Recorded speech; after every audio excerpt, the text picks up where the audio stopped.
it sort of desert island disc styley, but without the music, and with you having the opportunity to ask questions as well. But I thought I'd just kick off, and John, and just first of all, you were in San Francisco and then floating in the air in front of some tornadoes and then some other places at the beginning of this call as you switched your background. But just where are you talking from at the moment? Where are you holed up?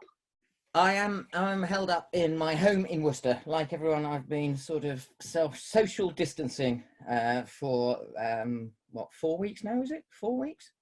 Something like that. Feels like maybe longer. And what do you, if you weren't if this whole thing wasn't happening and you weren't holed up, what would you normally be doing? Tell us a little bit about what your job is now. I'd probably be sitting at home doing this because I do quite a lot of home working. Sorry, no, I do. No, I stay after the Gulf, stayed in the Air Force until 2000, and then I left and I started my own business. So I now run a management consultancy business, and I travel a lot internationally. I have to say, I travel a lot working with senior teams. So that's what I do. I look at leadership, innovation, and strategy. In any particular sectors, or? No, I mean one of the most interesting things in the last couple of years, given that, you know, I flew tornadoes and back in the late 80s, my job was to go and, you know, drop a nuke, and it was against the Soviet bloc. I now work, in the last couple of years, I've been working with the mayors of Moscow. And these are only two, you've got Putin and the main mayor, his mate, and then you've got the mayors of Moscow with all the different cities in Moscow. And they're trying to make Moscow a smart city. So I've been working on how they do that. And that's interesting because I don't speak Russian and they don't speak English. So I'm facilitating how to create a digital environment within Moscow and the former mono cities, which are spread throughout Russia. So that's been fascinating. And given the background as well, quite a difference. Yeah. My previous background. So can you take us right back to the start then, of when you were a sweet little child, and how you ended up joining the Air Force? I'm probably like very many. I've just got to ask, Adrian Summer, thumbs up. You are Adrian Summer, my former boss, aren't you? Yeah, hi mate, God, that's years. You'll have to contact me afterwards. Good to see you. Well, my mum and dad, they met. My mum was a sergeant and my dad was an SAC on national service, and they met in Gütersloh. So that's really my only military background. I have no flying in my background at all. And I can never remember wanting to be anything but a fighter pilot. It was from Douglas Bader, and the few, those were the guys who inspired me. I loved the lightning, and I just wanted to be part of that, almost what I felt was that elite and impossible group. And, for as long as you can remember. Pardon? For as long as you can remember, you never had any other train drive aspirations? Nothing. I kind of almost think being a pilot is a vocational job. It's like you want to be a doctor, you want to be a nurse, be a teacher, or be a journalist. Well, I wanted to be a fighter pilot, and it's a state of, to my view, it's a state of being. It's not really a job. And like most pilots, I would have done it even if I hadn't been paid. So I just followed that through school, did all this combined cadet force, did my flying scholarship. I got a cadetship through university, and subsequently in the Air Force. So you got to IOT, and did you find it easy? Yes, IOT was easy. It wasn't difficult. No, come on, Kate, you're laughing. It wasn't difficult. It was running around. Sorry, we're not allowed to swear, are you? No, you're not allowed to swear. I should have made those ground rules clear. Especially you, John. Okay, you've got the first 6 weeks, it says military BS. Yeah, so they get you up late and you run around all over the place and it makes you tired, but it's not difficult. It's just what the military does. And then the rest of it I found fascinating. You know, the defense studies, here's interesting enough, I'm 58 now and I work with senior teams, and some of the stuff, I hate to say this, some of the stuff you learn in initial officer training as to how to run an agenda, how to chair a meeting, all those sorts of things, and living up to what you're saying you're going to do. I work in businesses, and I'm talking major multi-billion pound businesses, and there are leaders who can't even run a bloody meeting. And that is almost, I think anybody who's been in any of the military or the civil service or any of the public sector where you're taught this the moment you arrive in, those are skills that remain for life. So in terms of IoT now, I didn't find it difficult. And in fact, I quite enjoyed it, really.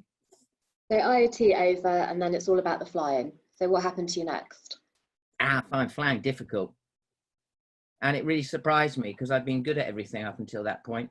You know, I was good at sport, I was good at school. And actually I was good on IoT. But I found flying really challenging. And what aspects of it were challenging for you? Confidence. Yeah. The mere fact it didn't come to me easily, which up until that most things had. I'm not a sequential thinker, as probably Rachel and my friends would suggest. So certainly the early stages of flying, I enjoyed flying training later when I got to Hawk and beyond, and when it was sort of starting to fight aircraft. But just the sequential nature of everything, A, B, C, D, absolute in that order, is not the way my brain works. And so that I found really quite challenging, but also I found I was an underconfident as I went through flying training. So did you ever have sort of dark moments then when you thought maybe, you know, I've wanted to do this all my life, it's my vocation, but maybe it's not for me? Or did you just doggedly know you'd work really hard and get through it? I doggedly knew I was going to get through it. You know, and in basic flying training, I won the, I can't remember, it was the Fighter Pilots Award or something like that, which was the guy who managed to get through. So perhaps that was sort of intimating later for being a prisoner of war. At least I stuck with it and got through, you know. But it's funny, when I eventually became a flying instructor later on Tornadoes, and you fly with other people, I found the interesting thing is half these people by reputation you thought was superb, you go, do you know, the RAF does exactly what it says in the tin. Virtually everyone I flew was pretty much the same. Okay. On a good day or a bad day, they're all the same, and you spend your life thinking, oh my God, these guys are X, Y, Z. And then subsequently, it's really nice when you go to things like the Fin Fest, which is where the Tornado guys get together, and the number of guys who you know, who did very well in the Air Force. As we get older, suddenly they start saying, yeah, God, I was hanging in there half the time. You know, in your early stages of your flying career, you know, the wonderful part with flying is as it becomes more normalized, and that happens pretty quickly after you get on a squadron, then you get the real fantastic enjoyment of being able to fly these machines, you know, with your confidence comes, and it is such a privilege to, one, fly these machines, two, fly around the world, but the people you meet, I mean, the engineers, just everyone I met in the Air Force, I was just impressed by, and you're given a huge privilege to work with such talented people. And I spent a number of years working with the Red Arrows, and I was always quite interested in talking to the pilots there about whether they enjoyed flying, the pure joy of flying an aircraft, or whether their interest was more in kind of using an aircraft as a tool. And, you know, a tool to deliver. Well, I mean, a weapon system rather than a tool, yes. Okay. Yes, okay. A weapon system, yeah. A tool. So how did you feel? Was it pure joy of flying, or was it the job of, you know, what you were trying to use the aircraft to achieve? Both. There's all those sorts of different occasions. There's the best sorties, I think, you ever do are the real complex, where I remember I had one in Germany where suddenly it was, you know, late in the evening, and it was suddenly the said, look, we've got a big exercise tomorrow. Look, we've got to commit to it. It's all around Germany and Denmark with the Americans. It's really complex, blah, blah, blah, blah. 4 ship, you got to go. John, you lead it off, you know, sort it. And I mean, it was a lot of work. We worked till late in the evening. And you take off, and it was a full electronic warfare. You were going to attack a ship, which we hadn't done before, in the Baltic. All or in the North Sea. It was all really complex, and we did all that. And when you get back, you suddenly, I think that was one of my defining moments. You suddenly thought, you know, I am a pilot, because we had, you know, we were being attacked by the American, the French, we're tying in with the Dutch and the Danes, everybody dropping bombs, live weapons. We could do electronic warfare, do chaff and flare over ranges and all this sort of stuff. And it was on fuel minimums, and we did really well. And we came back, and I remember standing in the bar and suddenly thinking, do you know, I am a pilot. These wings, you know, I didn't read a book last night. I wasn't worried about the debrief. I didn't think that I was going to, I was just basically given the job late last night, and we just cracked on and did it. And you suddenly realize, well, maybe I'm a pilot. So it's circumstances like that that are wonderful. Leading up to the Gulf was unbelievable. Leading up to war, I know it sounds obscene, but suddenly, you know, right, you're going to have to do, we were going up to the tanker when we were out in, we flew from Bahrain, and it was just too difficult. We had 8 aircraft in each of the formations, and doing a 20-second trail, you had this daisy chain, and we had all the other formations going up to the tanker to do this sort of practice for the real thing. And having a daisy chain of 8 aircraft, it just becomes untenable. So it was very much right. Okay, guys, we're going to have to do close formation at night. Now, back then, we didn't have any lights on the aircraft or any of the nice strips you see on modern aircraft. And it was sort of, oh, how do we do that at night? Because we can't have lights and this, that, and the other. Oh, sort it. And so we ended up doing line astern. So we ended up being a beam. Sorry for any pilot hands in the bar. But we were line astern, and we basically hung off the glow of the engines about 5, 6 feet down. I mean, you knew you were right height because the fin just sort of tickled into the jet wash, and that gave you a rumble, so you knew you were the right height. You right under the engine. I mean, they were 5 feet away, and the leader agreed not to go below 78%, I think it was, because the glow disappeared, and you flew at night at, you know, 400 miles an hour. At night, sometimes through cloud, you just kind of held 1 potato, 2 potato. Why? Because you knew if you fell out and detached, there are, you know, there's 30, 40 aircraft behind you, all with no lights. And you just, things like that were just stunning. So in the lead up to the Gulf War, it sounds to me like you were so incredibly busy and focused on the practical side of it. Did you have any time before the war to think about potential personal consequences? Was it just not what you mean, that you could die? Yeah, die, get captured, that kind of stuff. I think it's interesting with the services. Obviously, with respect to the army is very much see the visceral sense of war. You know, they go and they smell, touch, and see death. And certainly since the Second World War, in the majority, army people have been involved in Northern Ireland and things like that. And certainly when you fly nuclear capable aircraft, you go, well, in my time, up until the Gulf War, you know, you never really expected. I know we had the Harriers in the, you know, and the Vulcans, etc., in the Falklands, but flying Tornado in Germany, I never expected to go to war. In reality, it was mutual assured destruction, end of the world. I never expected that. However, are we prepared for war? Yes, and I tell you why is, something like over a 2-year period, I went, about 12 of my friends or people that I knew died from flying. Mm. You get very used when you're flying high performance aircraft going to funerals. I went to 2 within 6 months of leaving flying training. One of my very best friends, Andy Mannheim, we went to his wedding. He was Jaguars. We went to his wedding. We did not receive his wedding photographs until after his funeral. 3 months after he got married, he was dead. Yeah. 3 months after that, Paul Nelson, another friend I went through flying training, won the sword at Cranwell. Just a stunning character, dead. Lee Fox in America, dead. Ed Radford, I went through University Air Squadron with, dead. I mean,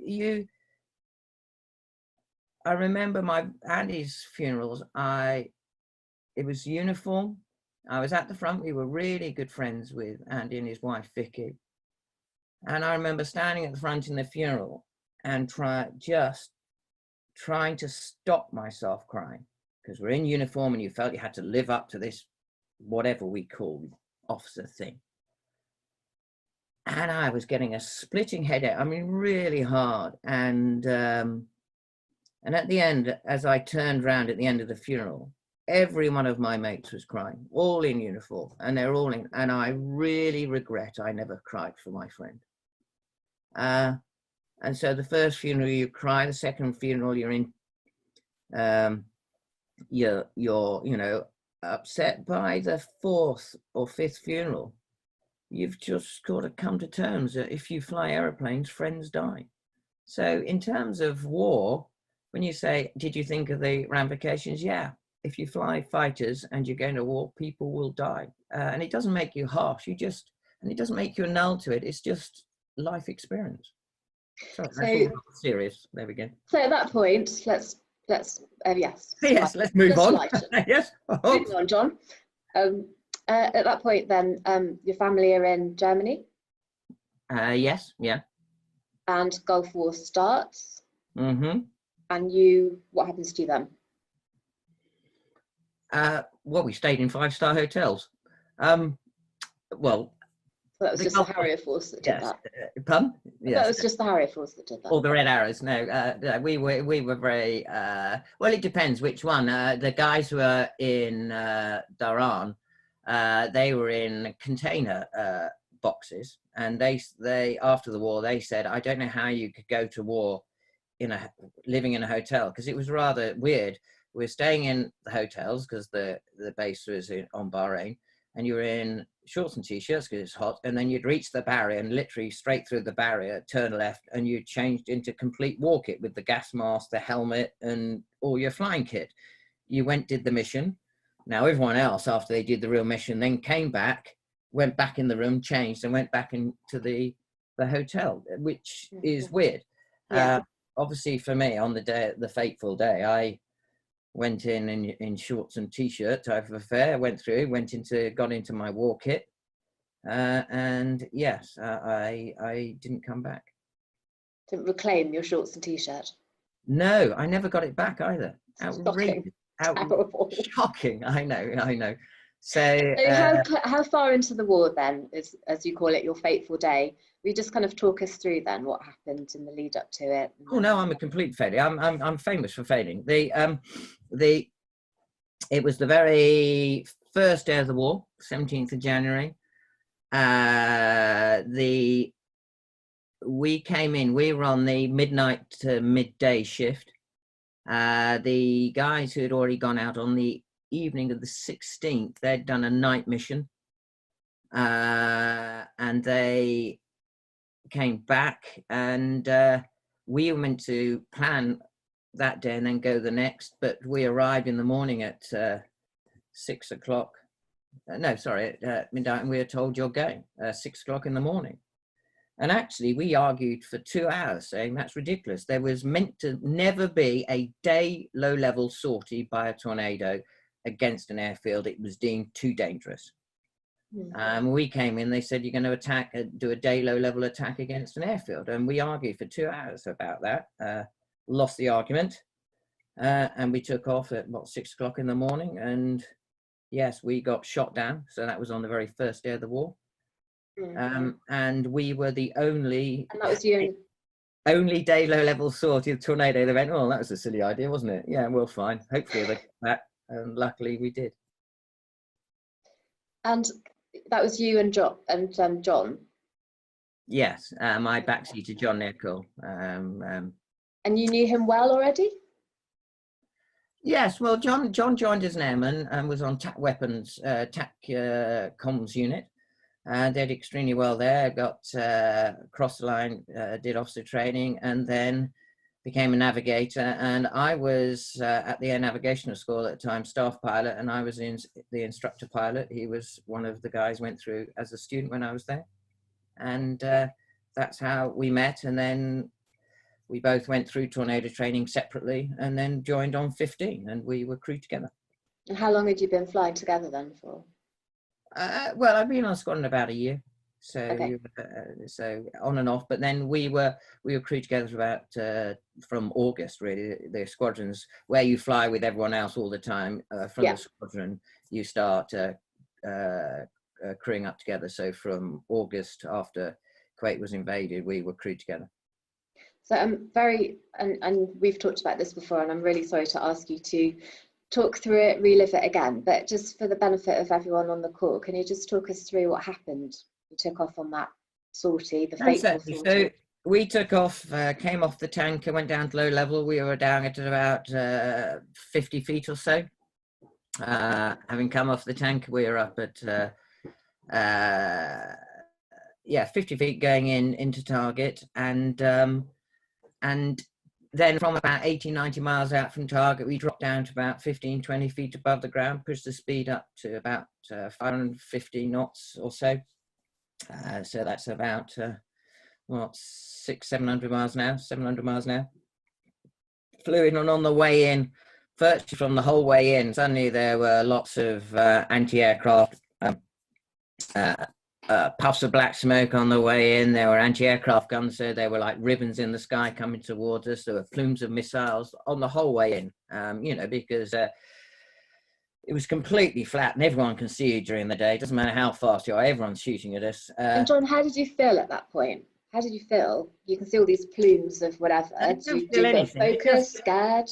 No, not at all. You're just operating at a level, trying to, we were there to hit a target, do a job. I mean, you really do become, your training takes over, really. You're talking to each other, trying to avoid threats, etc. on the way in, making sure that everything is working. We count down, we're going to do a loft attack, which is from a number of miles from the target. You pull the aircraft out to a climb, and the speed and the view of the aircraft and slingshots the bomb a number of miles to the aircraft. That's so you stay out of the close air defenses of the airfield. So if you imagine a hemisphere around an airfield, it's because it's such a big investment, it's heavily defended. So we stay out of that and loft the bomb.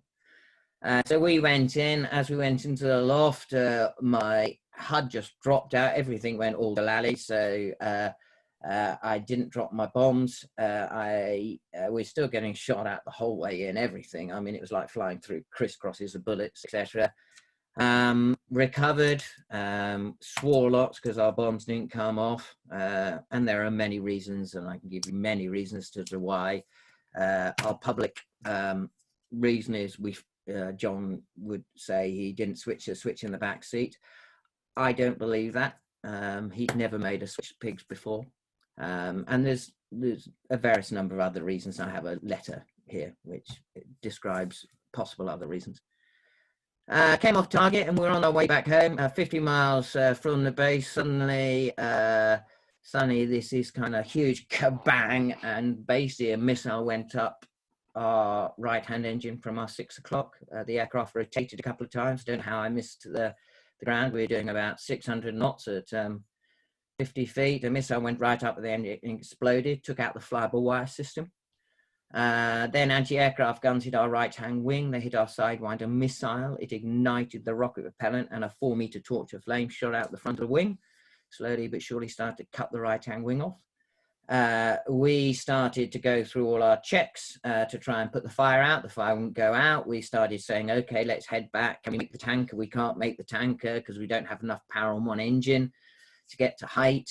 Okay, let's make the first airfield in Saudi. Okay, we can't make that airfield. Okay, let's get to a road. We'll land on the road in Saudi. Then it was sort of, okay, we'll just get over the border. We'll bang out over Saudi.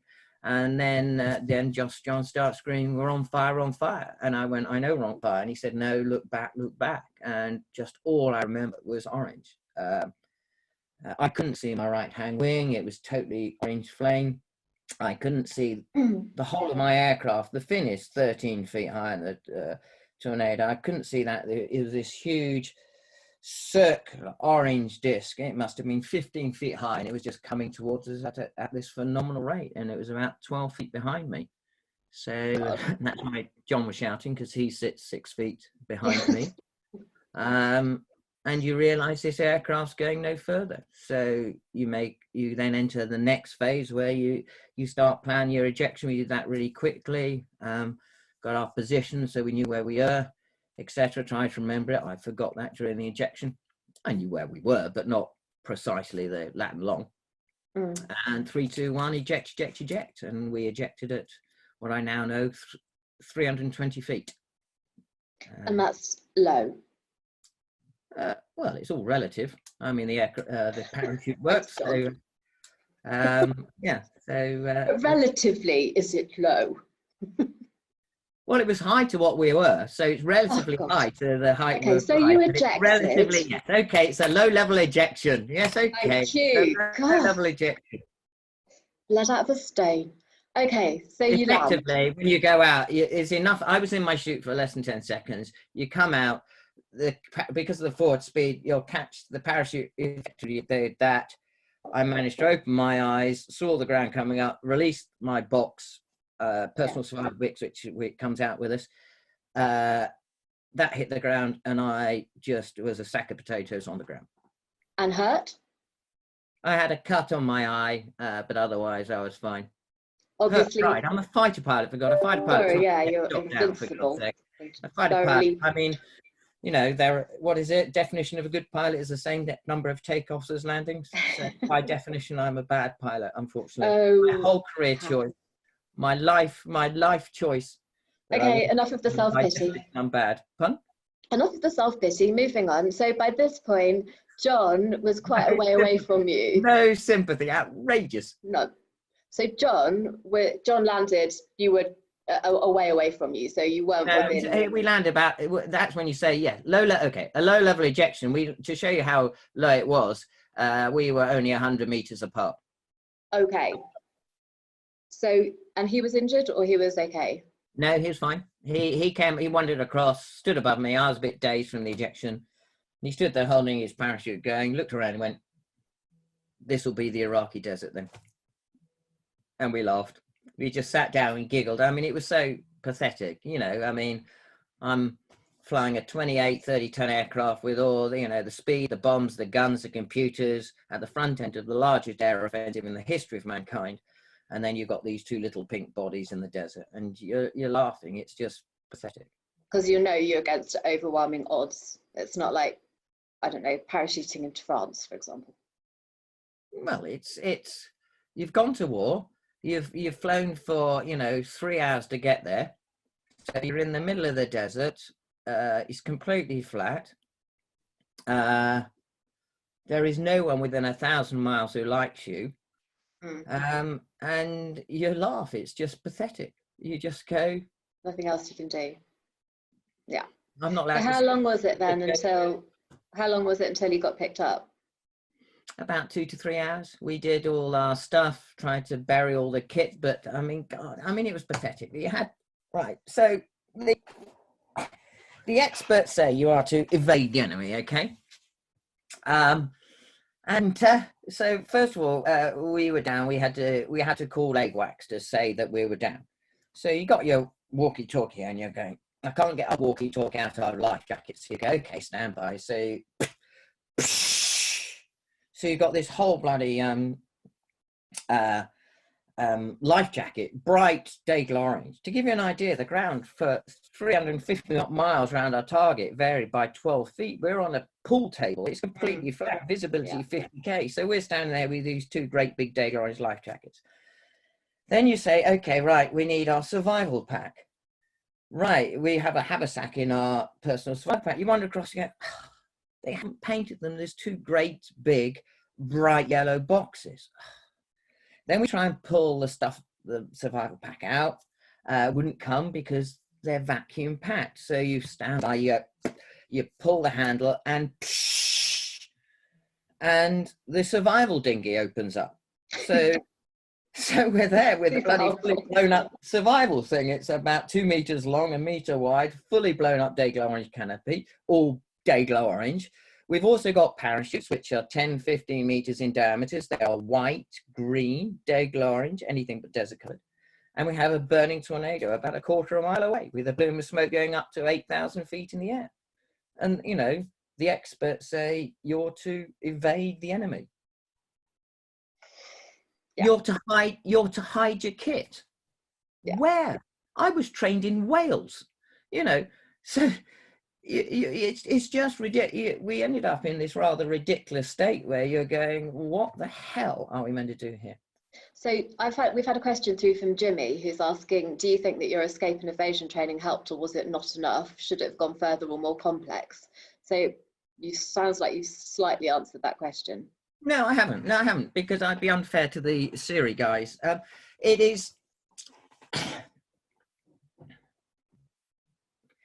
It provides you a mindset, but you can't train for every war. What is it? You never train for the war you fight. I never expected to be in the desert. You trained for a European environment, and let's face it, if it had been the end of the war scenario, I'd be dead anyway because I'd been eradicated. Survival training is to give you military skills so that if you can get back and continue to fight. I still think that's valid. Of course, it's been adapted with modern warfare, and it's more conduct after capture and all that sort of stuff, because we don't expect the sort of Second World War, lots of aircrew going through the escape lines back to England to fight again. But you know, there is a validity in it. Okay. Psychologically, at that point, you just focus. It seems like you seem, through the conversation when we've talked about stuff, you seem to always be very much focused on the task in hand and the problems and solving the issues and, you know, the situation in front of you. Yeah. Did the same thing, was that a sort of self-preservation thing at the time? Did that happen in those 2 to 3 hours, or did you start thinking about, you know, home and et cetera at that point? No, nothing like that. I think, I mean, the military does what the military does. You know, how does a young man or woman who lives a normal, comes from a loving family, join the army and then deal with Afghanistan? Well, how you do it in between, you have training, and that's what the military does. So I have no more attributes than anybody on this, whoever's listening in. You know, John Peters has nothing more other than an awful lot of money spent on me to train you. So you end up going, how do you go? You know, when I first got an aircraft, I went, God, you know, pointy end, flat end, how am I going to do this? And how does this all, oh my God. Then through training, you go from slow to bigger to heavier to more complex aircraft until you're going to war flying that aircraft. But in that process, then you are learning things to allow you to adapt to new circumstances. So you go, right, we're going to war. We upped our game, had freedoms of flying. Then you go, okay, you're now at war. You're on the mission. You're doing that. You're getting shot at. Well, you deal with that. You now got shot down. Okay, you now deal with that. You're now on the ground. Okay, how do we evade? Okay, you're going to get captured now. Okay, you set your mind. Now, at each stage, you have to adapt to the new circumstance. You know, and the moment you get captured, you think, right, my life has changed fundamentally. I set my mind, I'm either going to be here for 10 years or I'm going to die here. That was my mind I set. I knew what was going to happen to me at each stage. You predict ahead and you try and set your mind and start to try and learn as fast as you can what the hell you're going to do in that scenario. So that's military training, whether you're Army, Navy, Air Force, or police, or fire service, or nursing. How do they currently deal with all the stuff? It's called training, and it's investment in the person. Okay, so 2 to 3 hours on the ground, and you then get captured. And again, I apologise to ask you to talk us through it today, but I mean, you don't have to do that. I mean, if you wouldn't mind. No, you have, and we're on the ground 2 to 3 hours, and then some soldiers arrived about a quarter mile away in a truck. They spread out, about 20 of them, with Kalashnikov machine guns, and we're lying on the complete flat open ground. You can hide behind anything, and you literally go, and then they get to about 70 meters away and they see you. And all hell lets loose. 20 guys with Kalashnikov machine guns just open up, and there are hundreds of bullets bouncing all around your head. I wore contact lenses at the time. And I knew I didn't want my contact lenses in. So I just as I saw them coming out, I thought, oh God, we're going to get captured. So I took them out and my contact lenses there, and I put my RF glasses on, and my contact lenses was just here. We're lying on the ground, and the very first bullet blew away my contact lens and spat sand in my face. And then that was followed by 20, 30 bullets. Like, I mean, you're just there, and it was just sand everywhere. As you got buried, great big mound of sand on your head, and it was just burying us in the sand. They didn't stop shooting. I mean, just I'm so lucky, and that's how they lost the war, because they couldn't hit a barn door, to be honest. Here's the silly part. You've got 20 soldiers with Kalashnikovs, and you've got 2 pilots there with PPKs. Now, PPK is about this big, you know, and literally, when I did my annual shoot at the range, you know, the RAF regiment guys were all very kind, because you couldn't hit a barn door with this thing. Most pilots, as long as it goes bang, you're qualified on shooting the gun. And so yes, we had a couple of PPKs. They've got 20 guys with machine guns. Yeah. They were terrified of us. Really? Yeah. You know, besides, you know, they were just firing all over this place. So we were really lucky. And so they stop shooting. They're terrified. Do they then take that out on you? We half tried to give in. They shot again. There's all sorts of things. Up, down, up, down. They got to us, beat us up a bit, and then took us off to the airfield that we just bombed. A quick interrogation there. No violence. That was just the local. To make sure my computer's powering. And you're both together at this point. They haven't split you up. Yeah, but we're blindfolded and handcuffed and all that sort of stuff. Yeah. And then they took us to Baghdad, 10 hours to Baghdad. And then as we arrived, and they saw, for anybody who can remember, all the bombs going off in Baghdad and all this sort of thing, anti-aircraft guns that you saw on TV, things started getting nasty. They're starting smashing your face against the side of the lorry, hitting around the head with pistol butts. And then you enter the city, and it's this kind of maelstrom of noise. You've got people going into the city, people going out of the city. You've got people firing Kalashnikovs everywhere into the sky angrily. You've got the bombs going off, the anti-aircraft guns. Those are the most frightening thing, the anti-aircraft guns. They're hitting around the head as you're going in. And then the van comes to a halt, and they push you out of the van, and you go through this sort of corridor of troops who are kicking, rifle butting and thumping you. And you're still blindfolded at this point? Yeah, so you can't see it. You're just going to feel it and hear it. Yeah, you know, and they push you in a room. It's an ops room. About, I don't know, I have a sense about 20 feet square. And within 2 seconds of getting in the room, you suddenly hear a and a bomb hits the room. And we basically, the building, we get picked up a couple of meters and thrown. From the blast wave, the whole building falls on top of us. And there we are under desks, rubble and chairs, blindfolded, handcuffed. When the dust settled, they picked me up, threw me into another part of the building. It was pitch black. I was trying to see if I could get out. I couldn't. And then about 30 seconds later, literally the door slammed open, and I don't know, 5, 10, I have not a clue. A number of guys come in, and my world goes black. Unbelievable. And then the next thing I do is I come to, and I'm in a little room. The room is probably about 10 feet by 8 feet. You've got lights on it, use sensors, 5, 6, 7 men there. You can smell them. They're smoking, they're sweaty. It's like you see in the movies. I'm just standing there, blindfolded and handcuffed, and they say name, rank, and you do that. I'm meant to give name, rank, number, date of birth, and any other question back then was, I cannot answer the question, sir. So back then was very much, would you like a cup of tea? I cannot answer that question, sir. What aircraft did you fly? I cannot answer that question, sir. But the interrogation basically goes name, rank, are you pilot or navigator? and I went to say I can, and I didn't even get that out. Suddenly,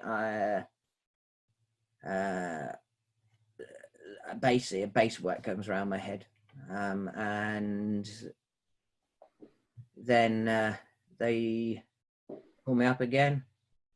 Name, rank, are you pilot or navigator? I guess I cannot.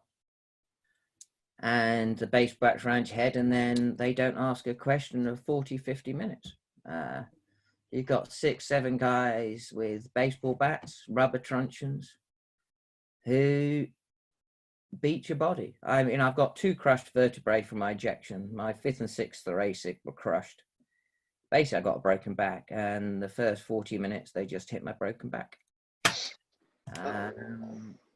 And then for the most intense times, they hit you with the interrogations. First week, they hit you with baseball bats, with rubber truncheons. They set your hair on fire. They burn you with cigarettes. They threatened to cut my dick off. They threatened me with gang rape, to shove knives up my ass. They don't shove guns up my ass. I lost 2.5 stone in 7 weeks. I've been blown up 6 times. They don't feed you. I lost, as I say, 2.5 stone. And how frequently were these interrogations? Sorry? To start with, how frequently were the interrogations happening? Every hour. Really? Every hour for 40, 50 minutes. Then you go in between the interrogation, you sat for half an hour in white noise, or sort of, which is like a cracker radio, so you can't hear me. So it's sensory deprivation. You're in stress positions, which are basically, they put you in positions which don't seem very much. So let's say you stand out like that on the end, on the tiptoes with your head against the wall, which doesn't sound very much, but within minutes that really hurts. But the room is room body temperature. You've got the white noise. You've got blindfolded, and if you let your arms drop, suddenly they hit you around with a rifle butt, because that's sort of and the thing with that, because of the temperature of the room, you never even knew a fist or a rifle would come near, because you don't fear it, you don't even flinch, so you're really vulnerable. And so they don't make you sleep. So for the first 5 days, which was the worst stage of interrogation, no sleep for 5 days. No water for the first 2 days. God. Which, you know, normally 3 days, the survival thing is what, 3 minutes without air, 3 days without water, 30 days without food. Well, we're severely dehydrated. Your skin is splitting without being beaten. It's not where you want to be. And added to this, if I'm right, you're kept in complete isolation. So you're not seeing John in between the interrogations. You're just totally completely isolated. You're totally isolated, yeah. So I can't imagine how that must have affected your head. I mean, as a lack of food, lack of sleep, and all of the violence and the isolation, etc. on top, clearly you must have an immense amount of resilience. I know you've talked about training, and of course there's a massive element of training in there, but you must personally have a lot of resilience. How am I meant to answer that? I don't know. I mean, first of all, look. First of all, I knew this when I was playing rugby. Look, I've got very attractive. Everything is, look. So I've got perfect bendy face. So I knew when they were smashing my face against the wall, my nose, I went, I know you're not going to break my nose, because you could smash my nose all the time. You just survive the beatings. You don't really have a choice. I know it sounds ridiculous, but after a while you get used to the violence. And as the ante ups, you go. I remember one of the worst stages when I was taking the room and they stripped me naked. And I had about 5, 6, 7 guys bending me over and feeling me all over. And I thought, God, they're going to gang rape me. Oh shit! And suddenly you heard a voice going, "Don't worry, I'm a doctor. I'm checking the prisoners for sexual diseases." But just weird. And they took me back to cell. I remember my hands, and this is not exaggeration, was shaking like this. And I thought, and I was really angry at myself, because my whole time was control your fear. But in that moment, I suddenly realized that I couldn't stop my hand shaking for about half an hour, and eventually you normalize. And I was really angry. Why couldn't I control it? But then I suddenly realized that I couldn't control everything, and you just have to accept where you are. Mm-hmm. But in that acceptance, I suddenly realized that you reach another plateau of fear, and therefore I found myself going, you got to be really creative now to get to past that fear level, because the more fear and the more violence you deal with, they've got to up the ante to have the same effect. So you end up that you become stronger and stronger as you go through. And I'd already set my mind, you're going to kill me. On the way in, I said, you're going to break my arms and legs, pull my teeth out and cut my balls off. If I survive, I will not come out a damaged human being. And that was a promise I made to myself. I will see my children grow up. Mm-hmm. So I'd set my mind. I'd set my mind for a minimum of 10 years. Minimum of 10 years. So, yeah. So was there a feeling of rebellion in your head that you knew you were strong and that these plateaus would have to keep going up? No one's strong in captivity. Everyone's weak and pathetic and vulnerable and appalling. I cannot tell you, I now have enjoyed the perspectives of how everyone's treating me because of that. I am you. I am as pathetic and weak and frightened as anybody. You're seeing me as a 58-year-old man having seen my children grow up. You do not see me, military or not. It has nothing to do with military. It has everything to do with being. It feels like you're a 2-year-old child, completely naked, without any protection, and that anybody can do anything to you and induce pain at complete free will. And that is not an experience anybody wants to go through. No, absolutely. And I'm a 20-year-old, I'm a 29-year-old flight lieutenant, fast jet pilot, who is affecting what you feel in those moments. You are a ragdoll. Your head lolls around. There's times in that moment that when you say, do you feel fear? You don't have the capacity to feel fear. You are a ragdoll with your head lolling around. You can't even form the F word in your head at times because the number of times they're beating you, that you are just in complete survival mode. And at the same time, there's the concept after capture training that you've gone through, and at the time in your head, how much are you disagreeing with some of the training that you've been given now you're actually in the situation? You don't need to break someone's fingers to know that it's going to hurt. Mm-hmm. How are you going to train anybody to deal with you can't do that. So in terms of things like divulging information, I mean. Yes, I mean, but in reality, you don't know anything really. The need to know is very powerful. Things like in the interrogation, they're asking me frequencies, and you're going, I can't remember the bloody frequencies, and everything is coded anyway. The frequencies change every 5 minutes. The codes change every 5 minutes on randomly computer-generated sheets. All our information is irrelevant because the system knows people could get shot down, and therefore the system does what the system does. So in reality, what does a tornado do? It goes forwards, it can't go backwards. There's only limits to what they need to know about the aircraft. And so you really can't tell them anything anyway. Yeah, okay. You just have to endure. Sorry, I'm checking my computer because my computer charger is not that good. So, it is, you become one of the fastest thinking people ever when you're in captivity. You're listening to the tone voice, and you have real power because they've got limited time to get some information out of you. And in your head, you are playing every game in your book, and you learn really fast. And I knew they weren't going to win. I don't know why. I knew from the moment I got captured, I was going to get out. And that gave you some semblance of sort of internal secret power? against this horrendous situation that must be affecting you horribly mentally? That conviction was something you could cling on to? I did not want another man bring up my children. Very powerful motivator. So you start with these hourly interrogations.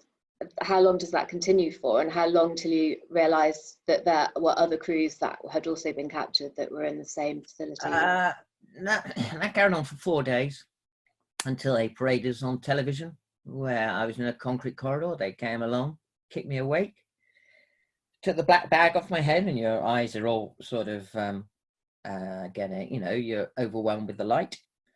Then they took the handcuffs off from behind my back, and that was really painful. Hands shoot out like this because you've got huge balloons on your forearms, because these are ratchet types, and they cut into your wrists, and you look at your wrists and they're swollen up like Popeye. You have these balloons, and it's as if you've squeezed your flesh down to your wrist. You have these sort of inch-wide bangle of lardy type flesh, and your hands are all cold and clammy, and suddenly you get this bolt of pain as the blood goes into your fingers, and your arms are going like this, and your eyes are all over the place.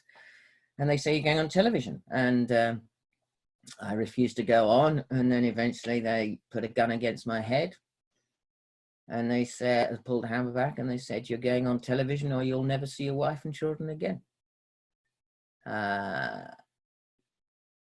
And in that moment,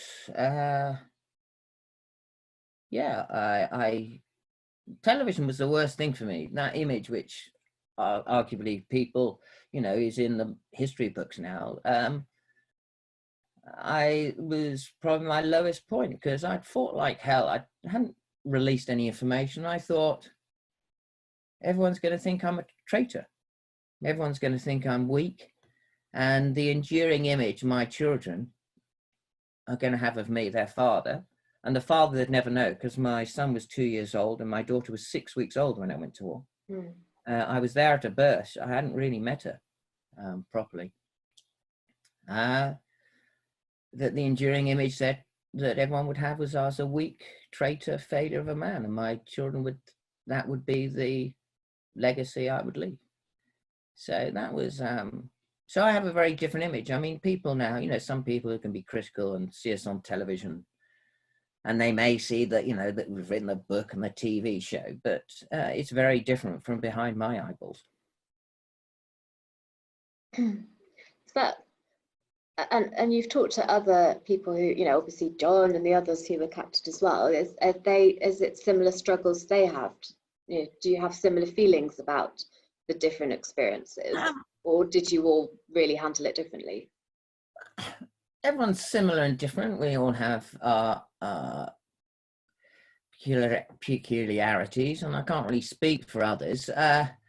I think one of the challenges that John and I had was the mass media attention, because we were it's funny, when we returned, a number of people said, so why did you guys get the attention? The answer is, we were on television. The Gulf War was the first live televised war. And we were paraded on TV, just the two of us. There were another five British prisoners of war, who all equally endured the same sort of beatings as us. But they weren't on television. So everyone said, so why you? Because we're on television. And somehow people kind of, there's an interesting thing. The military and the media don't quite mix. It's like oil and water in many realities. And there I am as a 29-year-old flight lieutenant, and you suddenly realize you are betwixt and between. And you've got to balance off this idea of, you go from a black box, which is from these beatings and this complete isolation, to literally instantly white light. And what I mean by that is complete isolation to suddenly 300 or 400 journalists from the world, all with flash bulbs and cameras on you, that you can't see anything. You are blinded. You are literally in whiteout. So you've gone from pitch black to pitch white. Yeah. And you go from a complete unknown to the world stage, 29. you have to deal with that. But you deal with this when you're in captivity. It's they're both the same. In captivity, it's about holding on to your identity and who you are. So whatever they do, my sense was you hold on to yourself, whatever they do to you, and a sense of self. And when you get released, whatever perspectives, opinions, whether it's fame or opinions or reputation, you hold on to yourself there, and you suddenly realize that that's the only way you can survive. So back then, I think the military was naive on the level of global attention that we had.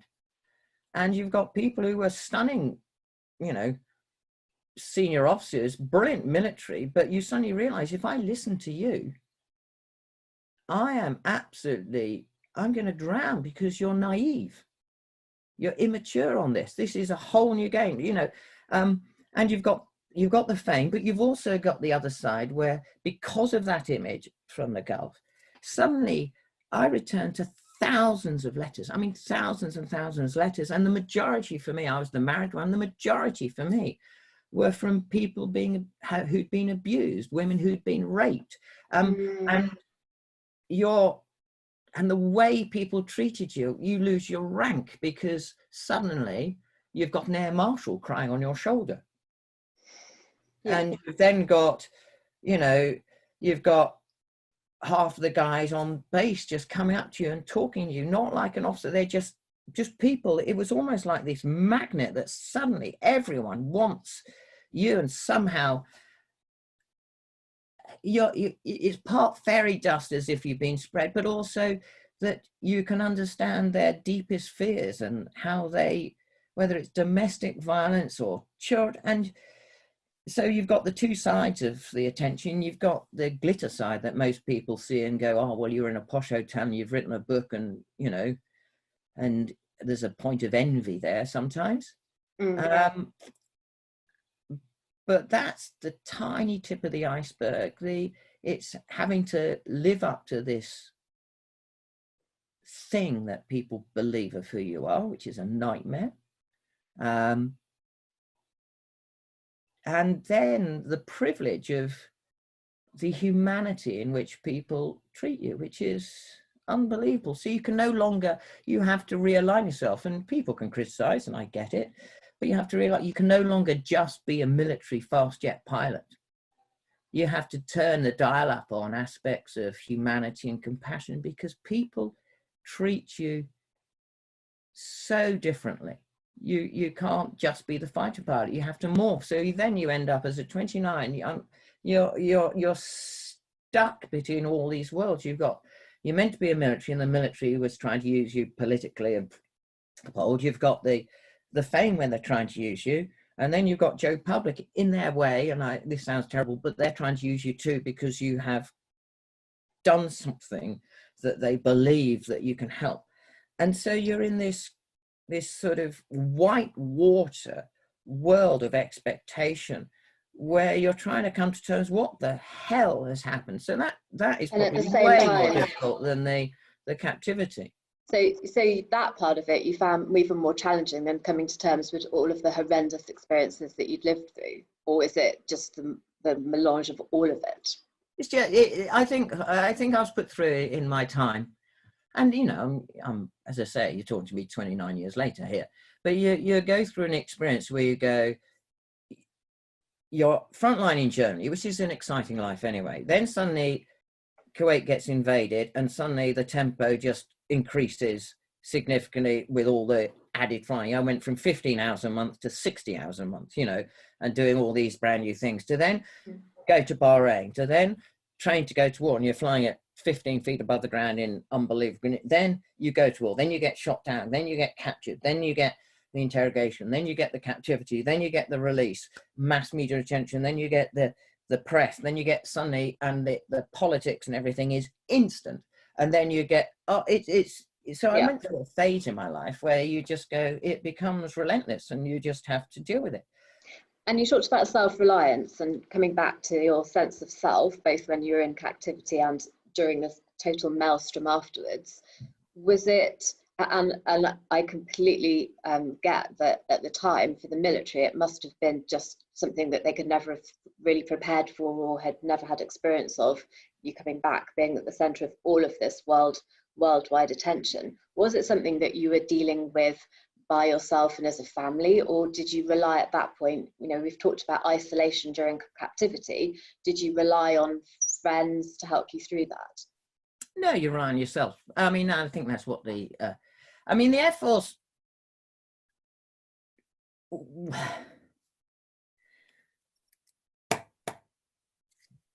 the Air Force tried to be good, and they did try and support. I just think we were, in some ways I'm being unfair, maybe, but we were like a bit like Frankenstein's monster. Because, you know, people go, oh, we've got the Daily Mail and the, you know, and the Sun and the Telegraph and BBC and ITV, you know, oh God, you're getting all this attention. And you look at them and you go, have you not thought of American, Dutch, French, Italian, Spanish, Russian, Australian, New Zealand, Hungarian, cable television, satellite, all the newspapers, all the, do you have any awareness of the level of scale of attention here? I can't walk down the street without people crying and hugging me. I can't walk into pubs without getting standing ovations. Do you have any idea the level of attention we have here? And it was you and John particularly getting the brunt of this attention, or were the other crews that were also, you know, taken into? No, it was principally John and I. Because you'd been on TV. Yes, I mean, during captivity, imagine this, during captivity, when we were still out there in prison, and my mum and dad were basically, as John's were, almost trapped in their houses. My parents had, you know, 200 journalists outside the house, and there was a lull about week 5, we're in captivity, where nothing had been heard about the prisoners of war.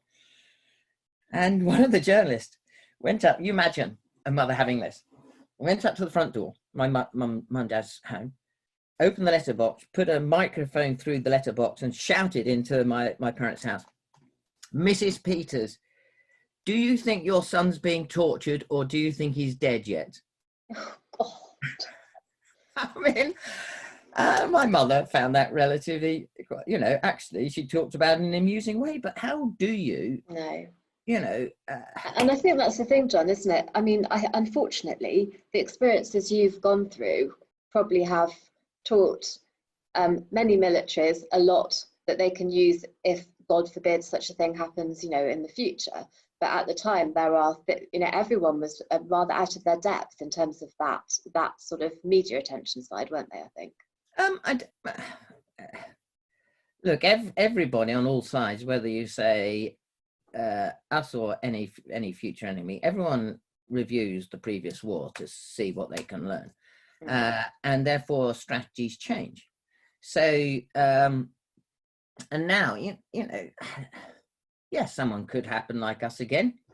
The press always need people that they can write stories on, and I don't say that in negative say, you know, I mean, I've been blessed because of the media. So again, I find it very disturbing when people criticize the media, say the media just are doing their job, and you know, I wouldn't be in the house I mean had I not been in the media. You know, there's a moral obscenity in that, but that's a reality. Had we not had that level of attention, but you only had to see very soon after the war, you know, the next you know, the hostages after us, they put us on television because they thought they were going to get the effect of the Vietnam effect, which is when they paraded prisoners of war on television in Vietnam, America reacted that in a way that suddenly the war became unacceptable. By trying to do that in the Iraq, they had the opposite effect, because people had level of sophistication, what they see on television had grown significantly, that they just weren't, everyone just went, they're beating our guys, and we weren't viewed as traitors. So then, you know, after that, you had ISIS sort of cutting people's heads off just to have an effect. That didn't work. Oh, well, the poor Jordanian pilot got locked in a cage and got burnt alive. Well, that didn't work. So you know, I hate to say this because this is about human lives, but you know, the strategies move forward. They're trying to gain an effect.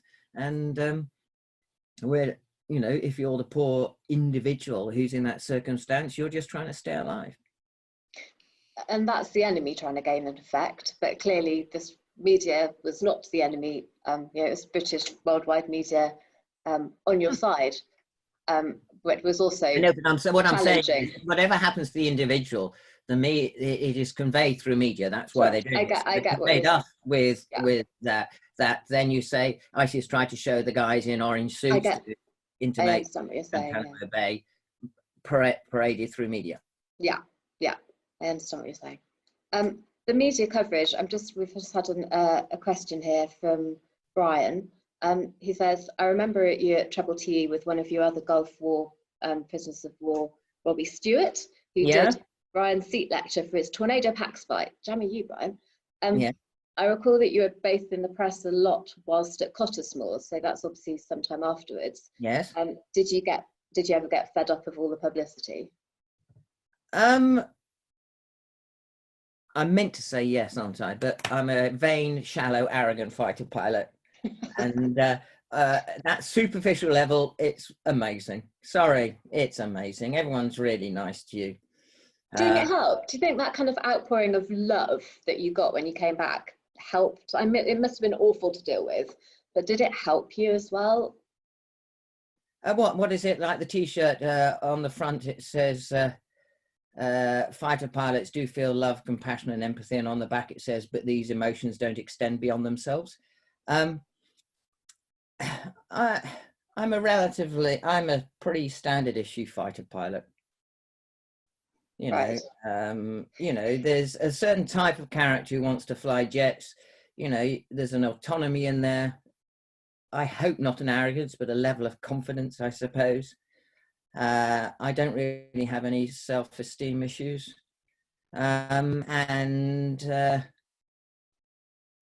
yeah, did I enjoy the attention? Yeah, I did.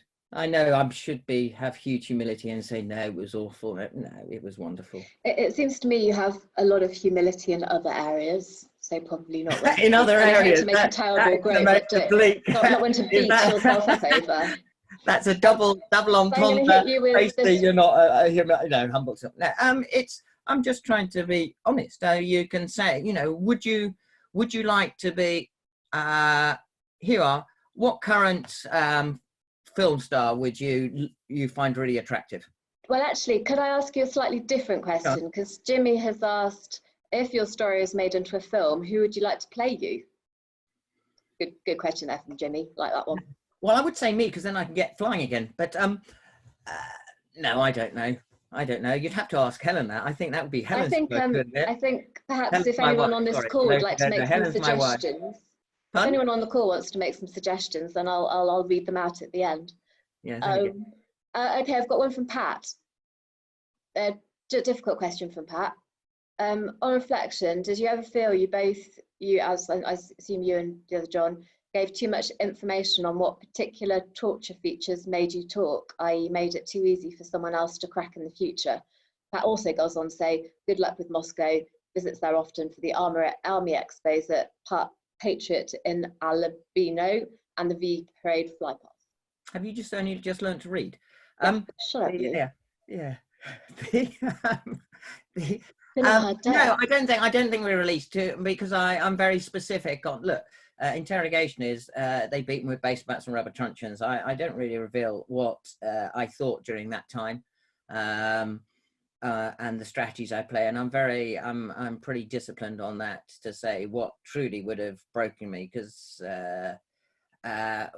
in the beatings there's a stage which I put in our book. There was a stage where I let out a yelp, and then the violence became a different league, and I suddenly realized I'm now in a different game now because I let out a yelp. Up until then I'd done name, rank, number.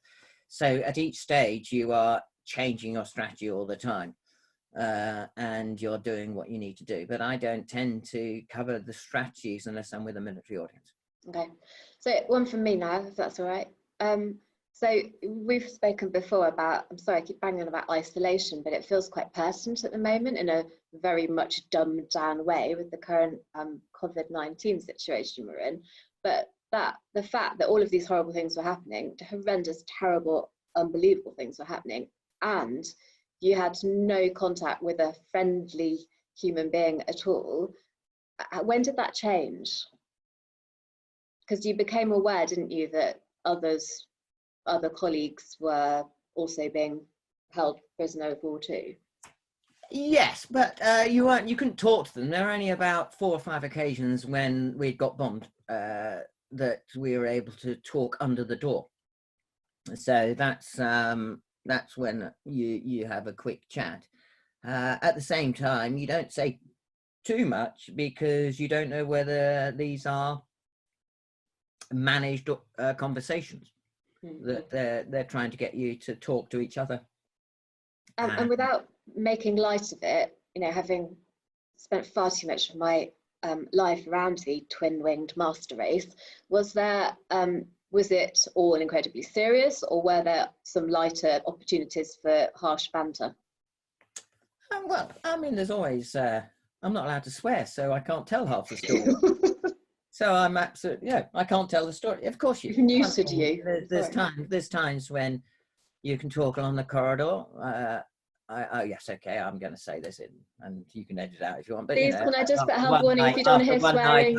After one night when we'd all been blown up, and the Iraqi guards weren't in the prison at the time, you know, because they were in the shelters, and the whole building got blown up, but we couldn't get out ourselves.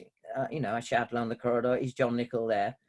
And he said, "Yes, I'm sitting here with a plastic bowl on my head," because we had a plastic bowl in our for food in our cell, a yogurt cup and a plastic bowl. That's all we had. And you shout down, you're saying, "I bet you're not a fat bastard now, are you?" John is was more portly than me. So yeah, and you do stuff like that, but equally there are occasions when you say, you know, for all that we can get, you know, I've covered, I suppose, that we can be glib about the stereotypical fighter pilots, but fighter pilots are no different to everybody else. You know, we're not, you know, for all the banter two-wing master race, yes, we're all proud that we're all spoilt because we've done a childhood dream, and very few people achieve their childhood dream, and you're very privileged to fly these amazing machines with lots of amazing people. But that doesn't remove your humanity and who you are. And there's a case of, you know, during the interrogation, I was put next in a van next to another guy. I won't go through the whole story, I'm just saying this particular incident. And I thought, it felt like there was another guy there, and you suddenly realized it's a prisoner of war, and you just push knees, and you try and but just that pushing the knee together. I eventually found it was the Italian pilot Mauricio, or navigator, and that gives you huge strength. There was a moment when in captivity where we'd taken outside and sat our own, but then they put us in a line like First World War kind of gas victims, and they put us in line, and I could half through they'd only just put bandages around their head, and half see where John Nichol was, and he moved. We both maneuvered, and he was behind me, and he had put his arm on my shoulder, and he just tapped my shoulder with his finger, and I just kind of did and tapped his finger. And just those tiny moments of intimacy give you real strength, catching someone's eye to see that they're still in the fight is in. So there's you know, human beings are human beings, whatever circumstance, and that makes a huge difference, just having other people there. So we've got about 15 minutes left, John. Can you talk us through kind of you've talked about the horrendously low moments. Am I answering the question? I don't know whether anybody is answering. No, I'm asking them as they come through. Okay, go on. So talk us through release. Well, I was in the cell, and suddenly the bombing stopped. And why is that significant? It's because we were bombed 18 hours a day from the moment it got dark to the moment it got light. We were being bombed, you know, Baghdad, and the ground shook most of the time. And you could hear all the air raid warnings and all the bombs going off and all this sort of stuff. And then suddenly it stopped, and you suddenly go, I mean, sound is everything when you're in a concrete box. And you go, something's happened. And you can't help but think the war's over.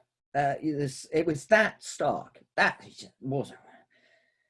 And then you've got to stop self-hoping, because hope makes you weak. When I say hope makes you weak, if you bring it into yourself, my sense of hope is you've got to keep your story at arm's length. It drives you forward. If you bring it into your real life, into that scenario, because it's so bad, it would make you weak, because it makes you soft if you think about people you love, etc. So you keep it sort of arm's length. But you can't help that. And then the following morning, there was a knock on the door. A knock. I mean, normally this door just flew. It's 2-inch metal door, flew out, and they came and beat the crap out of you. And the door opened, and the guy in one of the interrogators in a grey suit, he did his button up on his suit, stood there and very meekly went, he did this, he went, "Good morning, Flight Lieutenant Peters. I'd just like to tell you the war is over. If there's anything my staff can do for you, please ask." And that was how we got released. They you know, "Are you hungry? Yes. We'll give you some food. Are you cold? Yes," because there was nothing. We were sleeping on a concrete floor. There was nothing, so they flew blankets in and they said, "Look, if you'd like to go to the toilet, just knock on the door and my staff will take you along to the toilet." And there were just a number of just idiosyncratic and absurd things that happened throughout our release where you go, this is just weird. I mean, just weird. Surreal. Yeah, surreal, because they're trying to clean you up. You know, your prisoner of war suit is covered in blood and crap and all sorts of stuff, and just you smell, and they forcibly shaved you, they clean your hair up, they try and shave you, try and shower you, give you new, I mean, just everything is to try and prepare you for sort of not looking quite as bad as you. They've made you look. Yeah. Yeah. So Sean's got a question. John, it's now 29 years after the event. After all you experienced during your incarceration and thereafter, what is the enduring lesson or impression that you've taken from your unique experience?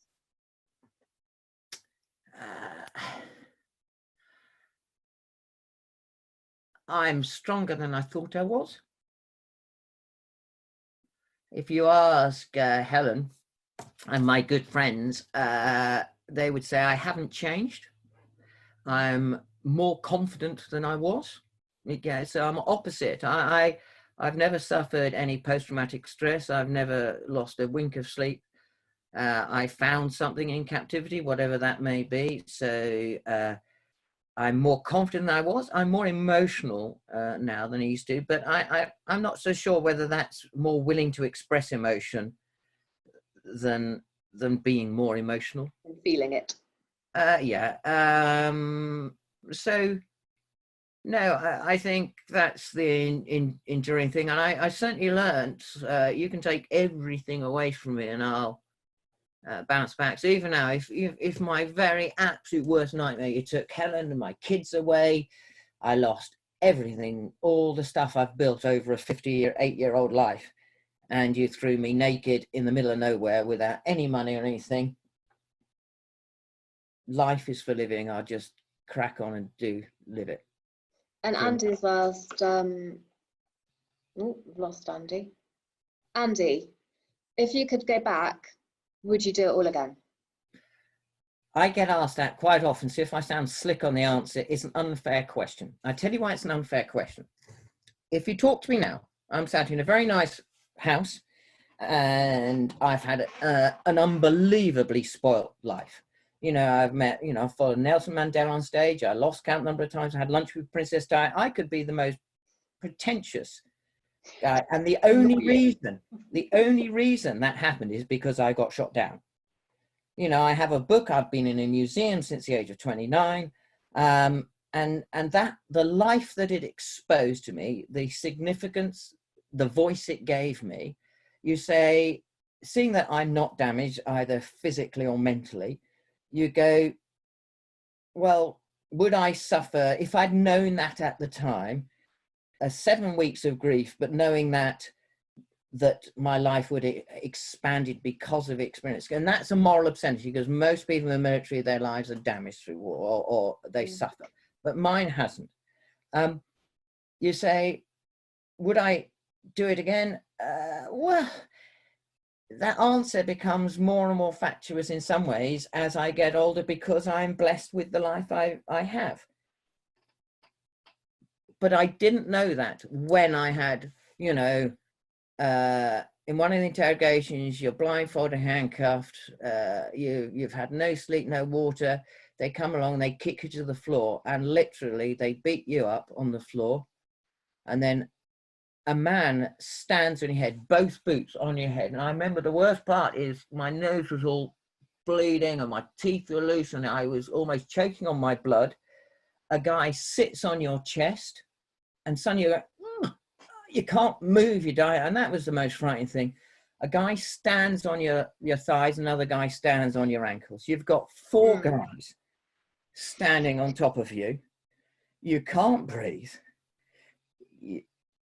Everything is hurting. They unzip your flying suit. They pull your penis out, and it feels like they're cutting your penis off. And then you suddenly realize there's no pain, but you're more frightened. You can't breathe. They're thumping you on the face. You're thinking your penis is getting cut off. They drew around my penis with a red felt tip pen. They were checking whether you're Jewish or not. You tell me in that moment, you don't think of anything else other than you're going to die. Yeah. When you've been blown up on the first bomb comes in and you are picked 2 meters off the ground and thrown around like a pepper in a pepper pot, you come back down the floor because the floor's dropped away 30 degrees because the lower floor got blown out and you're suddenly in the floor. It's pitch black.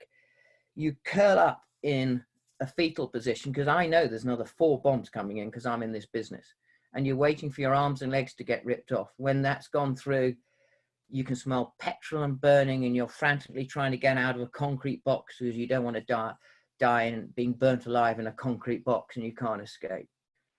When they beat you, I can go on and on. I can access this experience clearly, very vividly. Yeah.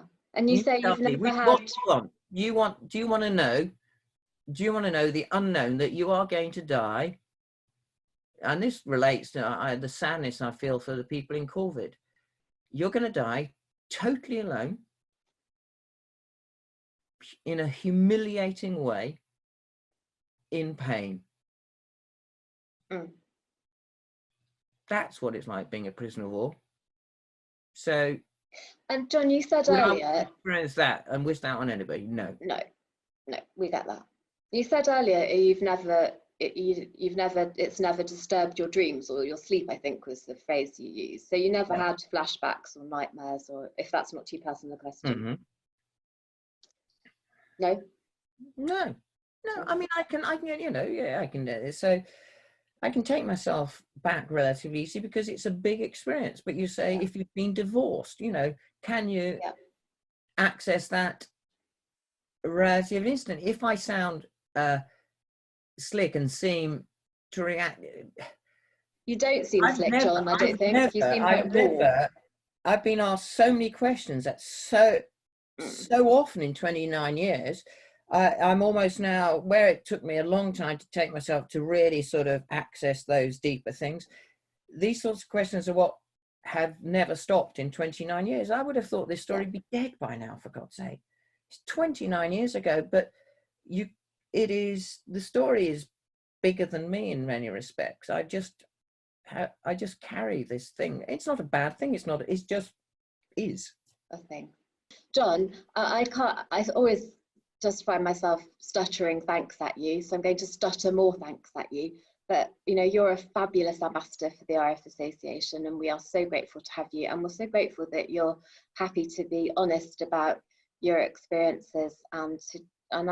You say that you worry that you sound glib. To me, you don't sound glib. You sound just as raw as we would imagine that someone would be. So thank you so much for sharing this with us today. It's been there's a load of thank yous coming through from people to you. So it's really helped us. And this is part of, as you know very well as an ambassador, this is part of our Project Entertain. I know not everything you said today was necessarily come as entertaining, but definitely incredibly, definitely compelling and just you know, everyone's been hanging on your words, I can see from all of the videos. So it's been a fabulous session.